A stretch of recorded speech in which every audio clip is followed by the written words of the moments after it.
네, 안녕하십니까. 식상한 모의고사, 매너리즘에 빠진 모의고사. 자, 여러분들이 이 시점에 가장 많이 고민하는 게 무엇이냐?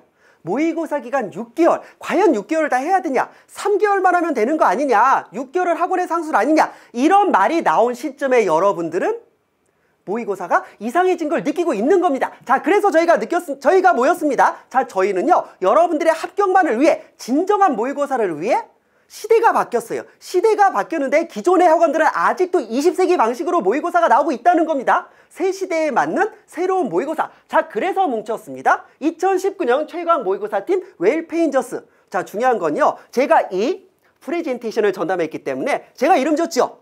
다른 강사님들은 이 사실을 아직 모르고 있습니다. 이거 어떤 일이 발생할지 몰라요. 제가 마음대로 만든 거예요. 이름 제가 줬습니다.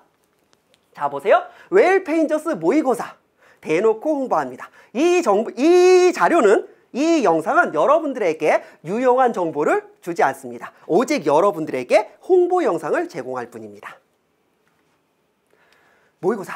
제가 2010년에 시험을 봤단 말이죠. 그럼 저는요, 이제 기존의 모의고사가 어떻게 나올지 너무 궁금하니까 2008년, 2009년, 아니면 2007년까지 보통 한 3년치 모의고사, 아니면 어떤 1, 2년치 모의고사, 기존의 모의고사를 구해서 이제 대충 연습을 해본다는 거죠. 그리고 깜짝 놀랍니다. 왜요? 1월부터 6월까지 문제 하나 바뀌지 않고 똑같이 모의고사가 나오는 거예요.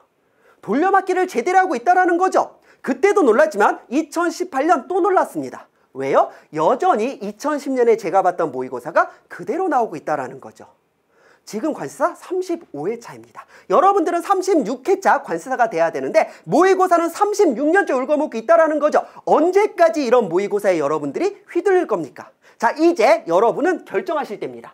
기대하던 모의고사 문제를 본 순간 깜짝 놀랄 겁니다. 컨트롤 C와 V라는 게 너무 여실하게 드러나거든요.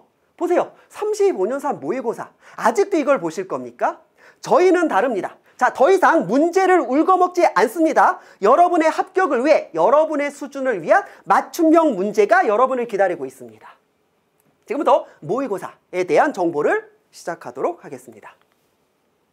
첫 번째, 저희는요, 경쟁 시스템을 도입했습니다. 물론 1등부터 끝순까지 나와가지고 뭐 잘하는 사람, 못하는 사람이 알 수 있겠죠. 하지만 이것만 가지고는 여러분이 절대 긴장하지 않습니다. 저희는 100명을 기준으로 1부 리그와 2부 리그를 나눕니다. 마치 챔피언스 리그와 UEFA 리그를 나누듯이. 자, 다음에 1부 리그에 있는 사람들은요, 기본적으로 실력이 있기 때문에 한층 더 올라갈 수 있도록 맞춤형 정보를, 맞춤형 첨삭을 제공하고요. 1부 리그에 속하지 못해 2부 리그에 있는 사람에 대해서는 뭐예요? 어떻게 해서든 1부 리그로 올라갈 수 있도록 최대한 끌어들일 수 있도록 전폭적인 지원을 할 생각입니다. 자, 그래서 저희는요, 상위권도 하위권도 절대 포기하지 않습니다. 경쟁 시스템을 도입하여 뭐예요? 여러분은 게임하듯이 즐겁게 모의고사를 할 수가 있다라는 거죠.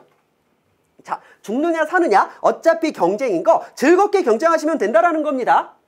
자, 두 번째, 과목별 학습 멘토. 토요일에 모의고사 보러 왔어요. 관세사는 되지도 않아요. 그냥 학원 직원이 문제 나눠주고 거덕하고, 여러분은 뭐예요? 책상만 빌리는 대가입니다. 책상에 앉아서 하루 종일 쓰다가 가는 거죠. 너무 궁금해하고 물어볼 건 많은데 뭐예요? 누구한테 질문할 수가 없다라는 거죠. 수강생은, 수험생은 지금 100명이 넘게 학원에 나와 있는데 뭐예요? 단 한 명의 관세사도 나와 있지 않은 이것이 현실이라는 겁니다. 자, 그래서 저희는 다릅니다. 반드시 한 명의 관세사, 그것이 강사이든 최근 합격자 멘토이든 상관없습니다. 반드시 관세사 한 명이 시험에 상주하면서 뭐예요? 여러분이 실시간으로 궁금한 것을 해결할 수 있도록 전폭적인 지원을 할 예정입니다. 자, 과목별로 학습 멘토가 들어갑니다. 자, 다음 누적 진도. 8분의 1, 4분의 1, 2분의 1. 좋아요. 그런 식으로 진도를 나눠가지고 공부해 가는 거 굉장히 유용합니다. 하지만 예전처럼 경쟁률 2대1, 3대1일 때가 아닌 거죠. 언제까지 진도 따박따박 나눠가지고 이번엔 요거 8분의 1 보고, 요번 주는 저거 8분의 1 보고, 다음 주는 요거 8분의 1 보고, 요거 볼 땐 저거 다 잊어먹고. 자, 그러다 보니까 뭐예요? 6개월이 지났는데 기억이 안 나는 거죠. 자, 그래서 진도는 8분의 1부터 시작해서 조금씩 누적해 갑니다. 자, 그래서 이번 주 진도를 보고 다음 주 진도를 볼 때는 지난주 진도에서 나왔던 문제가 반드시 한두 문제 출제됨으로써 뭐예요? 지난주에 공부했던 부분을 절대 소홀히 할 수 없도록 누적하여 여러분들이 학습할 수 있도록 저희는 충분히 배려하고 있습니다. 당연한 얘기지만 앞에서도 말씀드렸습니다. 과목별 학습 멘토가 여러분들을 합격으로 이끌 것입니다.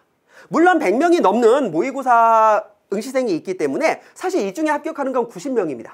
그럼 저희의 목표는 뭐예요? 적어도 1등부터 90등까지 90명은 최소한, 그리고 그게 최대한이 되겠죠? 합격시킬 수 있도록 과목별로 멘토가 붙어서 철저하게 여러분들을 학습시킬 것입니다. 모의고사 최초 리그제를 도입했다라고 했습니다. 자, 그래서 1부 리그와 2부 리그로 구분을 해서 당연한 얘기지만 1부 리그에 있는 사람은 원래 잘하는 사람이죠. 원래 잘하는 사람들은 계속 잘할 수 있도록 장려를 좀 해야 됩니다. 자, 그래서 1부 리그의 상위권에는 계속 장학금이 지급되고요. 그럼 2부 리그에 있는 사람들은 언제까지 2부냐? 아니에요. 2부 리그에 있던 사람이 1부 리그로 올랐다. 즉 성적이 향상되어서 1부 리그로 편입이 되었다라고 하면 뭐예요? 그에 대한 대가로, 즉 승급자 6명에 대해서도 상품권이 지급됩니다. 자, 그래서 떨어지지도 마세요. 떨어졌다라고 하면 어떻게 해서든 올라오세요. 자, 이렇게 즐겁게 경쟁을 함으로써 뭐예요? 여러분의 실력이 전부 다 상향 평준화 될 수 있도록 하는 것이 저희의 목표라는 겁니다. 자, 언제까지 그 알아볼 수도 없는 글씨로, 이거 뭐라고 첨삭을 한 건지 모르지만 뭐예요? 뭔가 나한테 쓴 것 같은데 알아볼 수가 없다라는 거죠. 자, 내가 모의고사를 봤으면 뭐예요? 정확히 나의 위치가 어딘지, 내가 무엇이 문제인지는 누군가가 정확히 지적해 줄 수 있어야 되는 겁니다. 기존의 모의고사, 여러분들이 6개월이 시간이 아깝다라고 말한 이유는 뭐예요? 학원에 와서 하는 게 없어. 쓰고 제출하면 뭐예요? 그냥 첨삭 깔짝깔짝 해가지고 받아가지고 봤더니 뭐야? 그런가 보고 나고 또 시험 보고 또 첨삭 받고, 이러다 보니까 여러분들은 여러분이 가지고 있는 문제점을 해결하지 못한 채 여러분의 성적만 신경 쓰는 겁니다. 아, 이번 주는 몇 등 했네? 또 다음 주 열심히 해야지. 이번 주도 몇 등 했네? 또 다음 주 열심히 해야지. 그게 중요하지 않죠. 모의고사는 뭐예요? 여러분의 성적이 중요한 게 아니라 여러분의 실력이 상승되는 게 중요하다라는 겁니다. 이 시험은요, 모의고사 1등도 떨어지고 모의고사 꼴등도 합격할 수 있는, 자, 그런 시험이라는 거죠. 자, 그래서 한 주도 빠짐없이 여러분들은 모의고사를 통해 성장할 수 있어야 된다라는 겁니다. 그럼 무엇이 가장 중요하냐? 저희들은 알아요. 여러분의 답안지를 보면 아, 이분은 이런 부분이 문제구나, 이런 부분은 분명 잘못 알고 있구나, 이런 부분들은 저희가 반드시 전달을 해서 전부 다 수정할 수 있게 한다는 겁니다. 자, 첨삭 답안지는 전화건 면대면이건 반드시 코치를 해주고, 자, 결시자, 이게 문제라는 거예요. 대부분은 왜 결석합니까? 스트레스 받으니까요. 와봤자 재미도 없는 거야. 쓰는 것도 힘들고, 썼더니 뭔가 점수도 좋은 것 같지 않고. 그렇게 결석을 하기 시작하면 뭐예요? 실력이 안 들죠? 자, 그럼 어떤 문제가 발생합니까? 한 4월, 5월, 6월 되면은 완전히 사라집니다. 시험을 포기하게 되는 거죠. 아니면 어떻게든 시험을 갔다고 하더라도 뭐예요? 모의고사를 상습적으로 결석했던 사람이 본 시험에 제대로 실력을 발휘할 수 있을까요? 없단 말이에요. 그렇지만 기존의 학원들은 뭡니까? 여러분 결석하면 결석했나 보구나. 그럼 이번 주에는 첨삭할 게 하나 없네? 이렇게 끝나면 안 된다는 거죠. 저희는 결석한 사람이 훨씬 더 소중합니다. 자, 결시자는요, 결시 이유를 확인한 다음에 별도로 코칭을 합니다. 자, 그리고 상습적으로 결석을 하는 사람은 저희 필요 없어요. 전부 다 환급해드리고 퇴출합니다. 왜요? 저희는 공부할 사람만 필요합니다. 어떤 학원한테는 결석자가 소중한 고객일 수도 있는 거죠. 하지만 저희는 그렇지 않아요. 저희는 돈을 내고 참석하는 여러분들만이 소중한 고객이라는 겁니다. 자, 그래서 결석자에 대한 집중 관리가 들어가서 여러분이 살짝 멘탈이 흔들려서 아, 이번 주 결석하고 싶다? 그런 생각을 못하게 저희가 만들어 드리겠다라는 겁니다.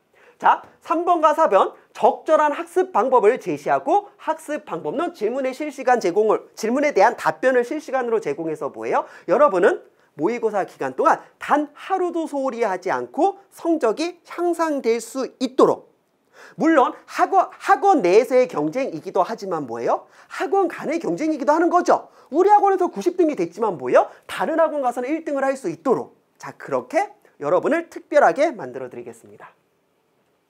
합격 책임제, 6개월을 기준으로 계속 1부 리그에 편입되어 있었다. 그럼에도 불구하고 떨어졌다? 누구의 잘못입니까? 학원의 잘못입니다. 학원이 여러분들을 제대로 케어하지 못했다는 거예요. 자, 계속해서 1부 리그에 있었음에도 불구하고 실제 시험에서 떨어지면, 물론 그런 일은 절대 발생하지 않도록 저희가 노력할 거지만 만에 하나라도 그런 일이 발생했다라고 하면 뭐예요? 전액 환불해 드립니다. 왜요? 저희는 여러분의 돈을 받을 자격이 없어요. 그 정도의 위리는 있습니다, 저희가.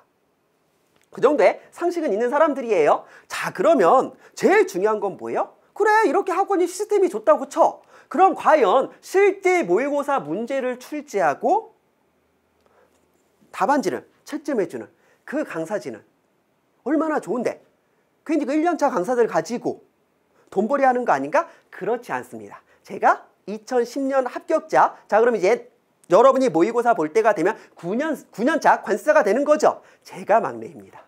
9년차 관세사인 제가 막내일 정도로 연차 있는 관세사들이 여러분들을 충분히, 여러분의 실력을 충분히 검증하고 여러분의 실력을 충분히 올려줄 수 있는 충분히 검증된 강사들이 존재하고 있다는 거죠. 자, 저희 웰페인저스 강사진을 소개하겠습니다. 자, 가장 먼저 이 바닥의 전설이죠. 사실 제가 2008년, 9년, 10년 이렇게 공부를 할 때 제가 10년 전에 공부를 할 때도 이미 관세법상의 메인 강사였습니다. 명호쌤이죠. 보시면요. 그 만렙 찍었어. 하나가 부족해, 하나가. 아직 그 몸개그가 좀 약해. 그 몸개그 그 마이너스 1점 빼고는요. 그 만렙 찍은 강사입니다. 어떤 일이 있었냐면요. 자, 관세법은 기본적으로 통관을 할 수 있어야 됩니다. 관세법은 절차법이에요. 통관을 하지 않는 관세사가 관세법을 강의한다? 말이 안 된다는 거죠. 실제 제가 수험생일 때 어딜 봐도 통관을 해본 적이 없어. 관세법을 강의하는데 그렇다고 이론에 충실한 것도 아니야. 관세법을 철학 과목처럼 강의하는 강사가 있었습니다. 하나도 못 알아듣겠는 거야. 저희 모이기만 하면은 야 도대체 저 강사는 도대체 우리한테 뭘 하는 거냐. 하나도 이해하지 못했습니다. 그래서 강사님 찾아가서 저희 이해하지 못했는데 어떻게 하죠? 라고 하면 뭐예요? 기본 강의 2번 들으면 된대. 야 정말 명답입니다. 아니죠. 한 번에 이해를 못 시키면 뭐예요? 그것은 수험생이 머리가 나쁜 게 아니라 강사의 강의력에 문제가 있는 겁니다. 자 그래서 저는 싹 다 명호쌤으로 갈아탔죠. 이 바닥의 전설입니다. 전설인 명호쌤이 돌아왔습니다. 저는 기본적으로 이제 관세사는요, 관세법인에 소속돼 있는 경우와 회계법인에 소속돼 있는 경우 이 두 가지로 나눌 수가 있고요. 회계법인에 소속돼 있는 관세사가 못하는 게 두 개가 있습니다. 무역실무와 관세법입니다. 이 두 개는 못해요. 그럼 그게 뭘 의미하느냐? 회계법인에 소속된 관세사는요, HS와 관세평가에 완벽하게 특화되어 있다는 겁니다. 자, 회계법인 출신 최두원 관세사 1년 차부터 자동차 회사의 부분품, 품목 분류 만개를 해냈던 회계법인의 살아있는 전설. HS로 고통받는 전두엽을 편안하게. 왜요? 이분은 이미 고통받다 맛이 갔거든요. 극복한 사람입니다. 자, 그 누구보다도 HS를 쉽게 강의할 수 있는 최두원 강사가 통관이야? 좀 그럴 수 있죠. 왜요? 통관 쪽 원래 통관 안 하니까 통관을 안 하는 대신에 다른 쪽이 훨씬 더 압도적으로 잘할 수 있다는 거죠. 자, 이렇게 여러분의 HS를 책임집니다. 그리고 여러분이 누구나 다 아는 통관 잘 못하는 회계법인 출신 평가 달인 전용대 관세사가 평가라고 하면은 기본적으로 관세법상의 그 평가 규정, 그 다음에 관세평가 고시, 관세평가 협정, 다음에 판례 이렇게 세 개로 구분할 수 있습니다. 어떤 강사는 여전히 판례만 얘기하고 어떤 강사는 죽어라 협정만 얘기하고 어떤 강사는 죽어라 법과 고시만 얘기하니까 뭐예요? 다 다른 얘기를 하고 있는 거죠. 그럼 여러분들은 결국 뭡니까? 혼란스럽다는 거예요. 지금 이 바닥에서 유일하게 법과 고시, 협정과 판례를 구분해서 정리해주는 유일한 강사, 유일한 관세사, 전용대 관세사입니다. 자, 제가 누누이 말하지만 뭐예요? 회계법인에 소속돼 있으면은요, HS와 관세평가에 특화되어 있기 때문에 이 친구가 유일하게 못하는 게 하나 뭐가 있습니까? 관세법이요. 자, 그래서 혹시 관세평가 강사가 관세법 강의한다? 진짜 머리가 좋은 사람일 거예요. 와, 잘하면 대외환도 강의할 수도 있을 거예요. 그런 사람이 진짜입니다. 박수 치고 싶어요. 자, 무역실무. 저는 항상 그렇게 생각을 해요. 무역실무는요, 차라리 1년차 관세사가 하는 게 낫다라는 겁니다. 여러분이 실제 관세사 시험에 합격을 해서 연차가 늘어날수록 느끼는 거지만 연차가 늘어날수록 무역실무 지식은 떨어질 수밖에 없습니다. 실제 관세사가 무역실무 지식을 활용하여 업무를 하는 경우는 굉장히 적거든요. 자, 그래서 무역실무는 둘 중 하나예요. 교수님이 강의를 하거나 아니면 1년차 차라리 무역실무에 많은 지식이 남았던 1년차 강사가 강의를 하거나, 그럼 모의고사도 똑같죠. 차라리 교수님이 모의고사를 하거나 1년차 관세사가 모의고사를 하거나. 유일하게 이 시장에서 교수에 가장 가까운 실제 막내 교수, 화관남이 뭡니까? 화분을 관리하는 남자. 막내가 하는 일이 뭐예요? 교수님의 난이 죽으면 저도 죽습니다. 저는 대학원에서 8년 동안 난을 관리하면서 교수님의 난을 살리면서 배운 게 뭐예요? 아, 이것이 교수구나. 자, 무역실무계 막내 교수 제가 이거 막 찍었어요. 뭐 제가 만든 거니까 막 찍었겠죠. 그 누구보다도 이론과 실무에 능통한 제가 여러분의 모의고사를 완벽하게 책임지겠습니다. 제가 3년 만에 돌아왔습니다. 저희 모의고사는요, 절대 여러분의 인생을 가지고 장난치지 않습니다. 저희는 절대 여러분을 상업적인 목적으로, 물론 저희도 돈을 벌어야 되죠. 돈은 벌어야 되지만 여러분을 절대 상업적인 목적으로만 바라보지 않습니다. 저희가 가장 바라는 것은 여러분이 저희한테 정당한 대가를 내고 합격하는 것이겠죠. 저희는 절대 여러분을 가지고 장난치지 않겠다는 약속, 첫 번째 신선한 모의고사 돌려막기 절대 하지 않습니다. 작년 문제, 재작년 문제 매번 똑같이 나와. 혹은 문제풀이 시간에 배웠던 건 똑같이 나와. 그럼 여러분이 과연 진정한 실력평가가 되냐는 말이죠. 문제 돌려막기 절대 하지 않습니다. 항상 출제 경향에 맞게 새롭게 출제합니다. 여러분의 실력을 위해 쉬운 문제, 어려운 문제, 중간 문제, 응용 문제, 이론 문제를 적절히 섞어서 냅니다. 공정하고 정확하게 알바 돌리지 않죠. 저희가 깔끔하게 채점해 드립니다. 답안지도 뭐예요? 법령에 있는 거 붙여놓고 뭐예요? 모범 답안입니다 라고 하면 그건 모범 답안이 아니죠. 모범 답안은 뭐예요? 여러분이 쓸 수 있어야 모범 답안입니다. 저희의 답안은 실제 여러분이 시험장에서 쓸 수 있는 수준으로 맞춰드립니다. 강사가 직접 첨삭합니다. 2010년 제가 모의고사 볼 때는요, 사실 그런 분위기가 있었어요. 당연히 강사가 직접 첨삭을 하는 거죠. 그게 수험생한테 돈을 받고 모의고사를 하는 당연한 상식이었거든요. 자, 그래서 가끔은 강사님이 너무 바빠서 직접 첨삭하지 못할 때는 이제 알바가 첨삭하는 경우가 분명히 있기는 했습니다. 자, 그럴 때는 뭐예요? 강사님이 그 사실을 숨기거나 아니면 솔직하게 너무 미안하다. 이번 주는 내가 너무 바빠서 모의고사는 좀 직접 첨삭하지 못했지만 다음 주에 좀 더 성실히 하겠다라고 얘기를 했었는데 언제부턴가 알바가 첨삭하는 게 당연한 게 된 거예요. 숫자가 너무 많아서, 사람이 너무 많아서, 강사가 바빠서, 바쁘면 모의고사 하면 안 되고요. 그렇게 사람이 많아서 못할 정도면 사람을 줄여야죠. 저희는 딱 100명까지만. 왜요? 저희 모든 강사가 얘기했습니다. 100명이 넘어가면 직접 첨삭 못해요. 직접 첨삭 못하면 알바가 해야 되는데 알바가 첨삭하느니 사람을 안 받고 맙니다. 돈 안 받는 게 빨라요. 그게 훨씬 더 낫다라는 거죠. 합격자가 채점하지 않습니다. 강사가 직접 내고 직접 첨삭하고, 또 중요한 건 뭐예요? 결과는 일주일에 나와서 여러분이 다음 모의고사 볼 때는요, 이전 모의고사에 대한 정리가 다 끝이 나서 바로 넘어가야 되는 거죠. 언제까지 여러분들은 강사가 바쁘다는 그런 핑계로 2주 후에 모의고사 답안을 받아볼 겁니까? 2주 후에 어떤 문제 받는지 아세요? 2주 전에 어떤 답안을 작성했는지 기억은 나세요? 기억이 안 나면 뭐예요? 성적만 보죠. 복습이 안 된다는 거예요. 저희는 책임지고 일주일 안에 성적을 공지합니다. 살다가 알바가 첨삭하는 걸 넘어가지고요, 하나의 과목에 알바가 여러 명이야. 야, 그러면 이쪽 알바 첨삭하면 점수 잘 나오고 저쪽 알바 첨삭하면 점수 안 나오고, 기준이라는 게 있습니까? 사람이? 이 객관식 시험이에요? 아니죠. 강사 한 명이 책임지고 첨삭을 합니다. 자, 모의고사 멘토링. 항상 모의고사 종료 후에는 저희가 상담을 하고요. 매주마다 순환 멘토제라고 하여서요, 한 사람도 빠짐없이 멘토링을 받고 여러분들이 실력이 상승될 수 있도록 합니다. 개별 상황에 맞는 그 뻔한 얘기 하지 않아요. 열심히 그냥 하세요, 이런 얘기 하지 않습니다. 여러분의 지금 실력에 맞는, 즉 지금 필요한, 여러분이 지금 반드시 해야만 합격할 수 있는 여러분 한 사람 한 사람한테 맞는 그런 솔루션을 제공하겠다는 겁니다. 과목별로 물론 사람마다요, 뭐 무역실무가 문제일 수도 있고 관세평가가 문제일 수도 있고 HS가 문제일 수도 있죠. 과목별로 어떤 과목이건 상관없습니다. 그 과목의 강사가 여러분의 고민을 완벽하게 해결해 드릴 겁니다. 믿으세요. 자, 그럼 시험에 대한 일반적인, 물론 이 부분은 이미 여러분들이 이제 공지사항이 올라갔기 때문에 뭐 크게 문제되지 않을 사항들, 당연히 시험은 매주 토요일에 보고요. 선착순 100명입니다. 왜요? 100명이 넘어가면은 저희가 채점을 못해요. 제가 지금 그 모의고사 이 설명을 하는 시점에 그 50명이 조금 넘는, 아직 설명회가 시작도 안 했는데 뭐예요? 벌써 이미 그 50명이 넘는 사람이 등록을 한 상태입니다. 그 빨리 하셔야 돼요. 저희 100명 넘으면 안 받습니다. 개강에는 1월 5일이고요.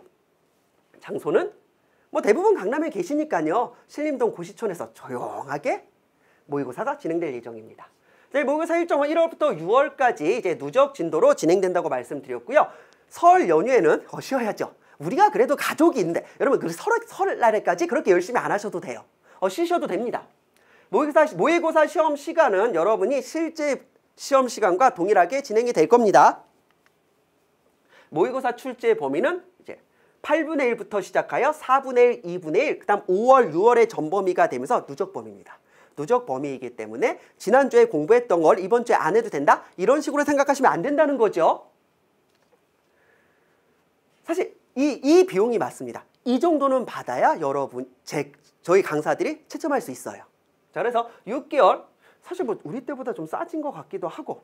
자, 그냥 고민하지 마세요. 그냥 무조건 6개월 하세요. 6개월을 등록해지고 1, 2개월 가지고는 저희 시스템에 적응 못하고 저희 시스템 내에서 합격할 수 없습니다. 그냥 6개월 편안하게 등록하셔서 그냥 토요일에 편안하게 나오셔서 뭐예요? 편안하게 합격하시면 됩니다. 자, 여기까지가 기본적으로 저희 모의고사에 대한 얘기였습니다. 저희는 딱 하나만 약속합니다. 여러분을 합격시키기 위해 그 무엇보다 최선을 다하는 6개월이 될 것입니다. 저는 모의고사 시간에 다시 뵙겠습니다. 감사합니다. 네, 모의고사 시즌이 됐습니다. 이제 날도 추워지고 있고 이때쯤 되면 이 찬바람 불면서 마음도 같이 또 긴장되고 하는데요. 그래서 그런지 이 모의고사반을 임하시는 분들이 처음부터 뭔가 완성된 답안을 써야 한다라는 그런 무거운 마음을 가지시는 것 같아요. 지금 쓰는 모의고사 답안지와 실제 시험장에 제출하는 답안지는 다를 겁니다. 그때 시험장에 가서 쓸 우리의 답안지는 훨씬 더 수준이 높을 테니까요. 그래서 지금은 그때 그 완성된 답안지를 쓰기 위한 준비 작업들을 지금 몇 달 동안은 좀 같이 하셨으면 좋겠어요. 그래서 이제 모의고사반 시작하실 때 너무 처음부터 안 써진다고 처음부터 낭망하고 또 섣불리 나는 안 된다 이런 생각하실까 봐 제가 3가지 정도 당부를 좀 드리려고 합니다. 첫 번째는요. 모의고사반에서 다른 사람들이 다 쓰고 있을 때 혼자 앉아 있으면 마음이 너무 힘들어요. 절대 혼자 앉아 있지 않도록 쓰지 못하고 앉아 있지 않도록 그렇게 하세요. 그러려면 어떻게 해야 될까요? 뭐래도 쓸 수 있으면 되는 거예요. 지금은 완벽한 어떤 답안을 쓰려고 하기보다도 뭐래도 쓸 수 있는 거리들을 많이 만들어 가지고 모의고사반에 임하시기 바래요. 우리 흔히 영어 공부할 때 단어 외우고 수거 외우는 것처럼 이왕이면 단어, 수거 이런 어휘들을 많이 가지고 있어야 어쨌거나 쓰거든요. 아무리 좋은 논리를 가지고 있어도 단어, 수거가 없으면 쓸 수가 없어요. 그러니까 지금은요. 논리 이런 것들 세우는 거 좀 약간 뒤로 미루시고 일단은 법령에 있는 단어, 수거, 어휘들을 그대로 암기하는 그거를 많이 늘리세요. 그래서 자기가 쓰기에 자연스럽지 않아도 그래도 어떻게든 그래도 그 시간을 채워가면서 가만히 있지 않고 뭔가를 계속 쓸 수 있는 그 체계를 만드는 것이 매우 중요합니다. 그래서 전적으로 점수가 처음엔 높지 않다 하더라도 꾸준히 그 주어진 시간 동안에 포기하지 않고 쭉 쓸 수 있었으면 잘했다고 하시면 돼요. 두 번째는 다 이어지는 얘기인데요.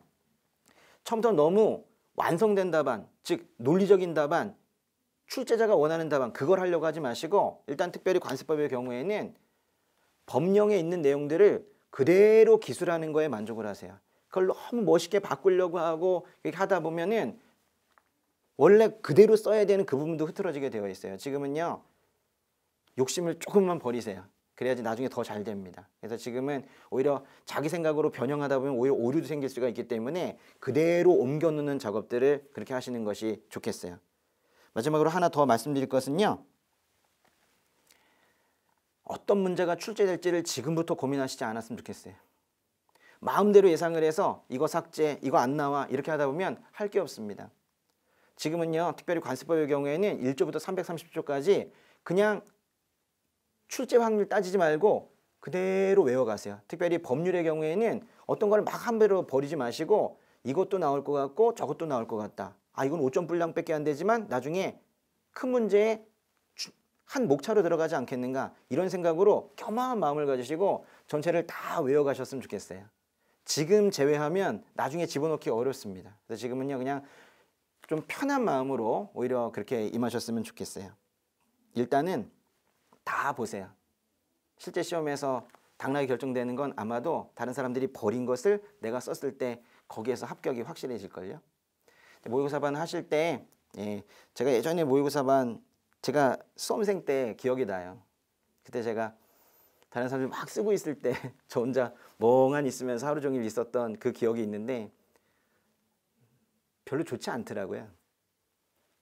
그것도 경험이다 그렇지 않아요. 가만히 있는 게 무슨 경험입니까? 그래서 어쨌거나 그 시간 동안에 최선을 다해서 뭔가를 할 수 있도록 그렇게 지금 현재 수준에 맞도록 현재 수준에 맞는 그런 잘 시간을 활용하는 그런 시즌이 되었으면 좋겠습니다. 건승하길 빕니다. 안녕하세요. 반갑습니다. 최도원 강사입니다. 저랑 같이 현재 심화과정 듣고 계신 학생들도 있으실 것 같고 저를 처음 보신 분들도 계실 것 같은데요. 저는 최두원 권사고요. 제가 오늘 여러분들 앞에 이렇게 선 이유는 저희 이제 좀 있으면 실전 연습하셔야죠. 그러셔야지 이제 감각도 끌어올리시고 그 다음에 실제 시험장 가셔서 어떤 식으로 연습을 해놔야 될까라는 고민들이 많이 앞서실 겁니다. 그래서 저는 오늘 우리가 모의고사를 준비해야 되는 여러 가지 이유가 있지만 모의고사를 여러분들께서 준비하셔야 되는 이유 왜? 요거를 위주로 조금 설명을 드리려고 합니다. 자, 말 그대로 모의고사입니다. 모의고사, 그렇죠? 실제 시험은 아니라는 소리긴 한데 그렇다고 해서 우리가 이거를 가벼이 여길 수 있느냐? 사실 그렇게는 어렵다는 겁니다. 왜냐? 우리 시험이 말로 떠들어 제끼는 시험이 아니라 쓰는 시험이기 때문에 더더욱이 그렇습니다. 2차는 더욱더 그렇죠. 그래서 여러분들 쓴다라는 거에 초점을 맞추시면 우리가 모의고사 때 뭐를 해야 될지가 나옵니다. 자, 쓴다. 우리는 씁니다. 여러분들께서 아무리 머릿속에 뭐라고 아름다운 문장, 아름다운 그 관련된 규정들을 알고 계셔도 이게 종이에 잉크가 묻어서 나오지 않으면 사실 그게 안타깝지만 다 헛되고 헛된 일이 됩니다. 자, 그래서 쓴다라는 거에 초점을 맞춰서 여러분들께서 모의고사 전체 일정을 어떻게 관리하셔야 되는지, 그 다음에 모의고사 때 뭘 하셔야 되는지 기본적인 사항들을 조금 체크를 하고 가보도록 하겠습니다. 자, 일단 첫 번째는 자, 우리가 다 인간이잖아요. 사람이니까 우리가 육체의 한계를 벗어날 수가 없습니다. 자, 그 말이 뭔 말인고 하니 여러분들 이 모의고사라는 게 육체적인 훈련이라는 겁니다. 자, 여러분들 거의 하루 종일 시험장 가시면 시험 보실 겁니다. 자, 근데 그게 어느 하루날 갑자기 그런 능력이 막 사람이 절박하니까 그렇게 될 것 같죠. 근데 제 경험상으로도 비춰보고 그 다음에 합격하셨던 분들 혹은 합격하지 아니하셨던 분들의 예를 들어봐도 하루 종일 쓰는 연습 또 머리를 짜내는 연습 이게 되지 않으면 사실은 현장 가셔서 더욱더 당황하시고 절망하시게 되는 이유가 많습니다. 자, 그래서 우리가 모의고사를 봐야 하는 첫 번째 이유 바로 몸뚱아리 때문입니다. 우리 몸뚱아리 때문에 육체적인 한계를 벗어나는 훈련. 자, 그 다음에 심리적인 훈련이 필요합니다. 심리적인 훈련. 자, 이 심리적이라고 하는 건 나에 대한 심리도 있지만요. 다른 사람이 어떻게 반응하느냐에 따라서 또 내 심리가 움직입니다. 자, 그게 뭐냐면 여러분들 모의고사 현장 가셔서 보시면 나는 이 부분이 어려워서 조금 끄적끄적 대고 있는데 잘 쓰시는 분들이 계십니다. 자, 즉 상대적이라는 거예요. 우리 시험은 절대평가의 틀을 쓰고 있지만 상대적인 거잖아요. 자, 그러면 남이 쓰는 것을 보면 나도 동기부여가 됩니다. 즉 나를 위한 심리입니다. 나를 위한 심리. 자, 그 다음에 또 한 가지 심리가 있습니다. 여러분들 모의고사 보시면 여러 가지 유형의 시험들을 접하시게 됩니다. 예를 들면 품목분류만 다뤄보면 자, 올해 89류가 나왔는데 제가 봤을 땐 요 89류 제대로 준비하신 분들이 아마 많지는 않으셨을 겁니다. 워낙 구석탱이 있고 평상시에도 조금 여러분들께서 좀 소홀히 하시고 그랬던 경향이 없지 않았기 때문에 자, 그래서 여러분들께서 모의고사 때 그러한 시험 문제 미리 마주치시면 그래도 여러분들께서 어느 정도 최소화 방어 전략을 쓰실 줄 아는 그런 전술적인 성장이 눈에 보입니다. 그래서 여러분들 다른 사람을 통해서 여러분들 심리를 안정화시키는 심리적인 이유, 그 다음에 당황스러운 문제가 나왔을 때 어떻게 해야 될까? 이때 대처하시는 심리적인 이유 때문에라도 모의고사는 중요하다라는 말씀을 드리게 됩니다. 자, 그 다음에 또 한 가지 여러분들께서 그러실 수도 있어요. 특히나 HS 코드 같은 경우에는 자, 공부의 방식이 이해를 바탕으로 한 암기잖아요. 물론 암기의 비중이 다른 과목에 비해서 좀 월등히 높긴 하죠. 자, 근데 이 여러 가지 이해하고 암기, 여러분들 혼자 됐다고 해서 안 써보시면 그게 무용지물이라는 겁니다. 그래서 여러분들께서 아시는 만큼, 기억하시는 만큼 반드시 한번 써보시는 연습. 그래서 이 세 가지 요인 때문에 여러분들께서 모의고사를 반드시 시험장 나오셔서 나는 어떻게 쓰고 있는지, 다른 사람은 어느 정도 쓰고 있는지. 자, 우리 좋은 게 등수가 나와요. 등수. 자, 등수가 나옵니다. 물론 저도 처음에 그랬습니다. 제 등수를 제 눈으로 확인하고 정말 믿기지가 않았어요. 근데 그게 현실인데, 그렇게 현실을 받아들이기 시작하시면 여러분들의 성장이 보입니다. 단 전제 조건은 여러분들께서 매주 그 시간에 그 장소에 나와서 쓰신다는 성실함이라는 전제 하에입니다. 그래서 제가 여러분들께 약속드리고 싶은 것은 모의고사 전체 과정을 여러분들께서 잘 견뎌 나가신다면 분명히 시험장 가셔서 그때 빛을 보게 될 겁니다. 뭐 이건 너무 뻔한 얘기이긴 하죠. 뭐 EBS 청소년 드라마 같긴 한데 뭐 그럼에도 불구하고 이건 사실이니까 사실대로 말씀드려야 되겠죠. 자, 그래서 여러분들 혹시라도 모의고사를 봐야 될까? 말아야 될까? 고민하시는 분들, 혼자 고민하시면 혼자 여러분들께서 외톨이가 됩니다. 그래서 모의고사 현장에 오셔서 같이 고민하시고 같이 써보시고 첨삭 받으시고 지도 받으셔서 여러분들의 방향성을 제대로 좀 잡는 기회로 삼기를 바랍니다. 자, 그럼 모의고사 현장에서 뵙도록 하고요. 그러면 그때 인사드리도록 하겠습니다. 안녕하세요. 저 웰페이스 학원에서 관세평가를 담당하고 있는 전용대 간사입니다. 벌써 2차 모의고사 시즌이 다가온 것 같아요. 그 모의고사 시험은 우리 관세사 시험을 합격하는데 필수 코스인 것 같아요. 제가 2010년도에 공부할 때도 그랬고 지금도 여전히 모든 수험생들이 이제 모의고사 과정을 거쳐서 최종 합격에 영광을 누리고 있는 것 같습니다. 근데 뭐 우리가 관세평가뿐만 아니라 우리 관세사 시험에서 모의고사를 보는 이유를 한번 생각을 해보면 그 우리 관세사 시험 자체가 어떤 이해를 하고 그다음에 또 암기를 하고 뭐 이런 과정들도 굉장히 중요한데 이걸 가지고 어떤 서술을 해서 답안을 만드는 거 요거까지 돼야지 이제 합격이 되는 시험이라고 보시면 되는데요. 우리가 보통 이제 이해하거나 암기는 뭐 우리 인풋을 하는 작업이라고 보면 서술하는 과정은 아웃풋을 하는 과정입니다. 그래서 이 과정이 동시에 돼야 최종적으로 관세사 시험을 합격을 할 수 있는데 우리 모의고사라는 건 이 두 가지를 잘 정리하는 과정인 것 같아요. 우리가 잘 이해하고 암기했었던 부분을 정리를 하는 기능도 있고 그 다음에 또 우리 서술하는 것을 연습하는 기능도 있고 뭐 이래서 여러분들이 이제 모의고사를 통해서 하셔야 될 것은 이제 지금까지 공부했었던 것을 잘 정리하시고 또 그것들을 이제 서술해 나가는 방법을 좀 공부를 하시는 방법이라고 생각을 하시면 될 것 같아요. 근데 이거는 이제 사실 이제 제가 오늘 드리고 싶은 말은 뭐냐면 이거는 사실은 모의고사는 일종의 과정입니다. 과정. 그러니까 우리가 최종적으로 원하는 목표는 모의고사가 아니라 실전에서 합격을 하는 게 우리의 목표죠.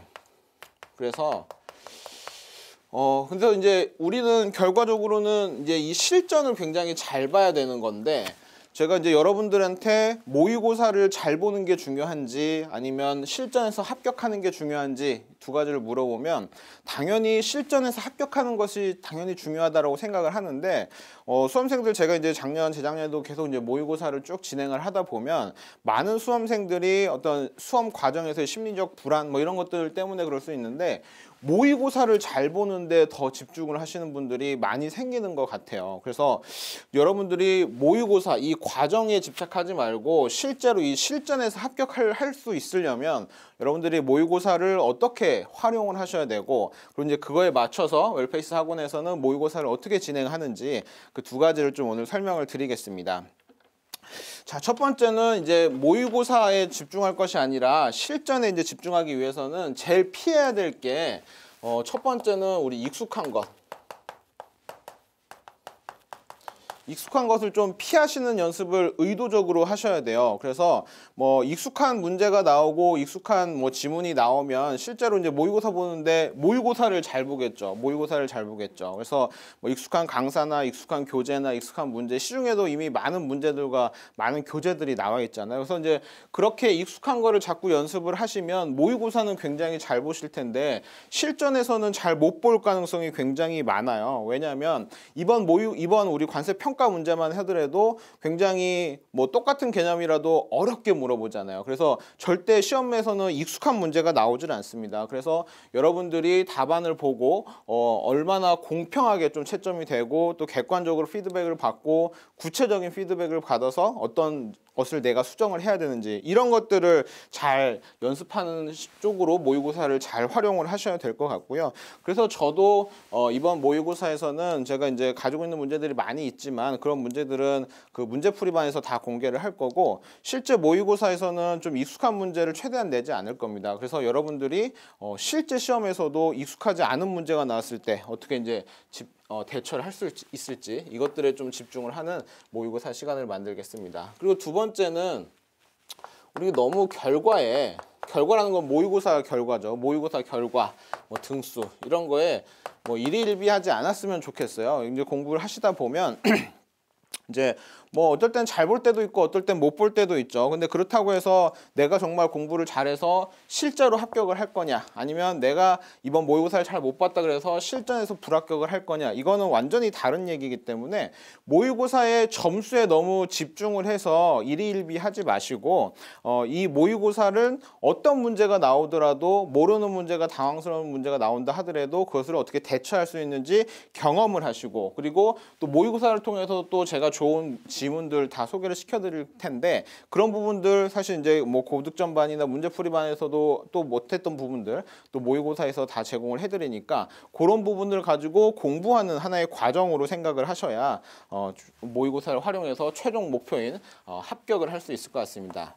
세 번째는 뭐 우리가 욕심을 부리기 시작하면 예를 들면 모의고사를 잘 보기 위해서 욕심을 부리기 시작을 하면은 사실은 뭐 어떤 특정 문제에 대해서는 고득점을 받을 수 있는데 전체적인 총점에서는 낮아질 가능성이 굉장히 높아요. 그래서 욕심을 좀 비우는 연습을 해야 돼요. 그래서 이게 하기 위해서는 사실은 이제 시간이나 분량을 어떻게 배분하느냐 이것이 또 굉장히 중요한 문제인데 이런 부분에 사실 저는 가장 초점을 맞출 겁니다. 그래서 여러분들 제가 이제 답안지도 제가 이제 작년이랑 재작년 그전에도 했던 문제들 쭉 보면서 내용이 제 답안이 좀 짧다는 평을 많이 듣기는 하는데 더 줄이려고 해요. 더 컴팩트하게 실제로 여러분들이 실전에서 쓸 수 있는 문제, 쓸 수 있는 답안 그리고 이제 똑같은 답안을 쓰더라도 얼마나 효과적으로 우리 출제자들 또 채점위원들에게 어필할 수 있는 그런 답안을 만들 수 있는 어떤 그 포맷이나 뭐 또 어떤 형태들 그리고 이제 또 제가 답안 작성하는 스킬들을 자꾸 설명을 드릴 겁니다. 그래서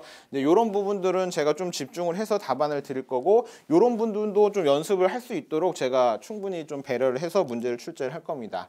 그런 부분들을 좀 잘 준비를 해주시고요. 특히 이제 관세 평가 같은 경우는 공부하다 보면은 질문이 굉장히 많은 과목 중에 하나인데.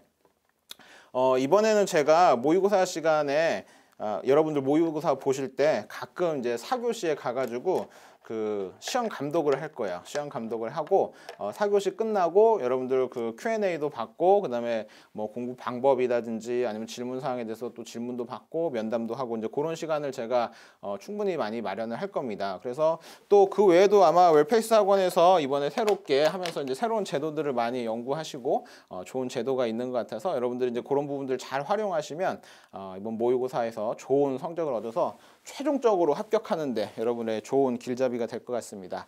자, 이렇게 하고요. 제가 또 모의고사 통해서 또 인사드리도록 하겠습니다. 감사합니다. 안녕하십니까. 드디어 모의고사 시즌이 돌아왔습니다. 자, 무역실무에 대한 이제 모의고사 관련 설명을 좀 드리도록 하겠습니다. 사실 실제 여러분이 시험을 보시면요, 이제 보신 분도 계시겠지만 무역실무가 4교시예요. 4교시면 뭡니까? 이미 HS에서 멘탈 한번 나가고 밥 먹고 집에 가고 싶은데 관세평가 봤더니 뭐예요? 문제는 한 5페이지고 막 엄마 보고 싶고. 자, 그런 상황에서 이제 무역실무하면 뭐밖에 생각 안 나요? 그냥 빨리 끝나고 집에 가고 싶다라는, 이미 집중력이 극한까지 떨어진 상태라는 겁니다. 자, 그래서 여러분들은 실제 그 모의고사 때도요 4교시에 멘탈을 꼭 붙잡고 집중해서 쓰는 이 훈련이 매우 중요하다라는 겁니다. 자, 그러면 무역실무 모의고사는 어떻게 진행이 되느냐? 먼저 수험생의 자세. 저는 사실 여러분이 모의고사를 임하는 마음이 좀 달라져야 된다고 생각해요. 여러분, 모의고사라고 하면 뭐예요? 12월까지 열심히 공부했고 1월부터 6월까지는 내 실력을 테스트하는 기간이다 라고 하니까 모의고사가 스트레스 받는 겁니다. 모의고사는요, 여러분의 실력을 테스트하는 장소가 아니에요. 모의고사는 뭡니까? 6개월 동안 계속 공부하기 위한 새로운 학습 방법을 제시하는 겁니다. 아니, 내가 1월, 2월에 성적 좀 떨어지면 어때요? 3월, 4월에 오르고 5, 6월에 또 오르고, 그리고 뭐요? 최종적으로 합격만 하면 되는 거죠. 가끔 강사나 학원들이 겁주는 경우 있죠. 뭐 1, 2월에 성적이 평생 간다느니, 1, 2월에 못 비면 망한다더니, 그런 식으로 겁주니까 여러분들이 뭐예요? 모의고사 1, 2월 보고 망했다, 그냥 때려치고 내년에 다시 해야지, 이렇게 되는 거죠. 자, 모의고사는 여러분한테 뭡니까? 모의고사를 바라보는 자세는 뭐예요? 실력 테스트입니다. 지금의 내 성적은 전혀 중요하지 않아. 1월, 2월에 꼴쪄도 상관없다라는 거예요. 본 시험에서만 합격하면 된다라는 거죠. 자, 그래서 마인드를 바꾸세요. 나한테는 모의고사가 실력 테스트의 장소 같다라고 하면 뭐예요? 6개월 하실 필요 없습니다. 1, 2개월이면 충분해요. 하지만 모의고사가 6개월인 이유는 뭡니까? 여러분의 실력 테스트가 아닌 실력을 향상시키는 학습 과정이라는 거예요. 그래서 제발 여러분들 마인드를 바로 잡아야 되는 게, 자꾸 그러다 보니까 뭐예요? 12월까지 대충 공부 마무리 짓고 뭐예요? 1월부터 6월까지는 기존에 짧게 공부했던 거 뭐예요? 계속 짧게 돌리니까 실력 향상이 없는 겁니다. 자, 모의고사는 뭐예요? 테스트 아니에요. 긴장하지 마세요. 공부하는 겁니다. 아, 내가 뭘 알고 뭘 모르는지, 모르는 건 이번에 배웠으면 되겠구나, 이런 식으로 계속 차곡차곡 실력이 올라가는 그런 시간입니다. 자세가 중요해요. 그 실력 테스트 아닙니다. 자꾸 그러니까 멘탈 나가서 도망가죠. 그러지 마세요. 그럼 무역실무는 어떻게 공부하면 되느냐? 이게 환장하는 거예요. 다른 과목과 달리 이건 법도 아니고 이론도 아니고 뭔가 실무도 아니고 뭔가 일단 섞인 거죠. 무역실무는 법에 해당하는 파트도 있고 이론에 해당하는 파트도 있고 뭔가 실무에 해당하는 파트도 있고, 이런 것들이 적절히 섞여 있다는 겁니다. 자, 무역실무는 어떻게 공부를 해야 되느냐? 먼저 구분을 해야 돼요. 어떤 게 이론이고 어떤 게 실무고 어떤 게 법에서 규정하는, 즉 어떤 게 협약에서 말하는 것이냐, 이걸 구분한 다음에 답안지에서 구분하여 작성하여 쓸 수 있어야 된다는 겁니다. 여러분이 많이 실수하는 게 CISG의 청약과 승낙이 데스라고 하는데, 여러분의 답안지는 뭐예요? CISG 아닌 얘기가 더 많아요. UCP에서 은행, 예를 들어 UCP에서 통지은행에 데스라고 하면 뭐예요? UCP 아닌 얘기가 더 많아. 이미 여러분들은 무역실무를 적당히 퉁쳐서 공부하니까 뭐예요? 뭐가 법이고 뭐가 이론이고 그리고 뭐가 실무적인지 모른다는 거야. 자, 그래서 6개월 동안은 뭐야? 아직 늦지 않았습니다. 어떤 게 실무고 어떤 게 이론이고 어떤 게 법 협약인지를 제가 하나하나 잡아줘 가면서 뭐예요? 정확하게 답안을 쓸 수 있도록 해드릴 거예요. 자, 무역실무 공부 방법은 뭐예요? 이론과 실무와 협약을 완벽하게 구분할 수 있어야 되는 겁니다. 이거 섞어 쓰는 거 아니에요. 차라리 안 쓰는 게 낫지. 섞어 쓰면 고수님이 채점하다 짜증냅니다. 이건 쓴 것도 아니고 안 쓴 것도 아니고. 문제 출제는 어떻게 하는 것이냐? 혹시 제 문제풀이를 들은 사람들은 혹시 거기서 문제가 나올까? 절대 그러지 않습니다. 과거에 제 모의고사를 본 사람들, 제 문제풀이 수업을 들은 사람들 전혀 상관없어요. 문제는 항상 새롭습니다. 자, 다음에 절대 여러분 실력을 가지고 장난질 치는 문제 내지 않아요. 가끔 이제 너무 채점하기 싫으니까 막 논문에서 이상한 거 끌어와가지고 뭐예요? 겁나게 어려운 문제 낸 다음에 모르겠지 메롱해서 뭐예요? 여러분 다 백지 내면 뭐예요? 우후하면서 채점하는 거지. 히 백지다 이러면서. 그런 짓 하지 않습니다. 철저하게 1월과 6월에는요. 여러분의 기본적인 실력을 테스트하기 위해 기본적인 문제 위주로 그러면서 뭐예요? 글쓰기 훈련을 시키는 게 목적입니다. 쉬운 문제를 어떻게 쓸 수 있을 것이냐. 물론 여러분의 이제 그 실력도 테스트하는 부분이 없잖아 있기 때문에 뭐예요? 약간 중급 문제도 있긴 하지만 기본적으로 여러분이 문제를 백지로 내는 일은 없도록 기초적인 그래서 이 시험은 결국 뭐예요? 많이 아는 것도 중요하지만 많이 아는 걸 글로서 풀어내는 게 중요하다라는 거죠. 글쓰기 훈련을 시킬 겁니다. 3, 4월에는 이제 여러분들이 기본적인 실력이 됐다라고 하면은 이쯤 되면은 이제 요 정도는 좀 추가로 알아줘야 되는 게 아니겠느냐라고 해서 뭐예요? 여러분이 추가적으로 알아둬야 되는 어쩌면 수업 시간에 소홀히 하여서 놓치고 있었던 부분을 정리해서 뭐예요? 실력을 올려드립니다. 그리고 5, 6월에는 뭐예요? 철저하게 응용 문제를 통해 여러분이 이론과 실무와 법을 구분하여 완벽한 어떤 답안이 나와도 어떻게든 작성할 수 있도록 문제는 제가 뭐라고 했습니까? 모의고사는 절대 여러분을 테스트하는 시간이 아니라고 했죠. 여러분이 자연스럽게 실력을 쌓아 나갈 수 있도록 그런 식으로 문제를 좀 출제할 예정입니다. 그럼 왜 무역실무는 저일까요? 스펙을 보세요. 사실 이미 대외적으로 보이는 스펙이 다르다니까요. 석사학위, 박사학위, 일본 관사인 통관사, ICC가 공인하는 각종 자격시험, 그리고 실제 겸임교수. 맞죠? 자, 그리고 저는 지금 관세사무소의 대표, 실제 개업을 한 사람입니다. 그럼 뭐예요? 실무, 이론, 그 다음에 뭐예요? 법과 관련된 문제. 그 어떤 것도 소홀히 하지 않고 유일하게 이 부분의 밸런스를 맞춰서 여러분을 이끌어줄 수 있는 건 저밖에 없다라는 겁니다. 맞죠? 지금 1년차 관세사가 이걸 할 수 있겠어요? 아니면 평생 실무를 하지 않았던 10년차 관세사가 이걸 할 수 있습니까? 안 된다는 거예요. 무역실무는 뭐예요? 무역실무 전문가한테 맡기셔야 됩니다. 엄밀히 말하면 무역실무는 관세가 해야 되는 게 아니라 교수가 해야 되는 게 맞다라고 했죠. 그 바닥에 정통한 사람이 해야 되는 게 맞다라고 했죠.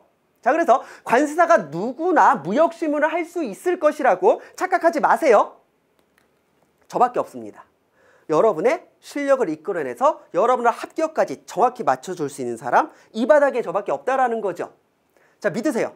저만 믿고 제발 4교시 도망가지 마시고 대부분 HS 때나 관세평가 때 도망가서 안 돌아오셔. 앉아 계세요. 앉아 계셔서 제가 시키는 대로만 하면 저는 어차피 계속 학원에 자주 나올 겁니다. 자주 나와서 제 성격상 여러분이 어떻게 쓰는지 그다음에 이런 면대면으로 잔소리도 좀 하고 이렇게 좀 대화도 좀 하고 상담도 좀 해야 되거든요. 어차피 여러분이 학원에 남아 계시기만 하면 뭐예요? 모의고사 6개월 기간 동안 저를 가장 많이 보게 될 거예요. 그러면 저만 믿고 따라오시면 된다라는 겁니다. 웨일 페인저스의 막내, 내일 모레 마흔인 막내, 9년차 관세사 막내. 저 아직도 저희 그 2차 강사님들끼리 밥 먹으러 가면 이렇게 숟가락 놓고 그러거든요. 뭐 학교에서도 막내, 학원에서도 막내. 뭐야 이거 언제까지 막내야? 자, 어찌됐건 저는 여러분들 1월 모의고사 때 뵙도록 하겠습니다. 수고하셨습니다.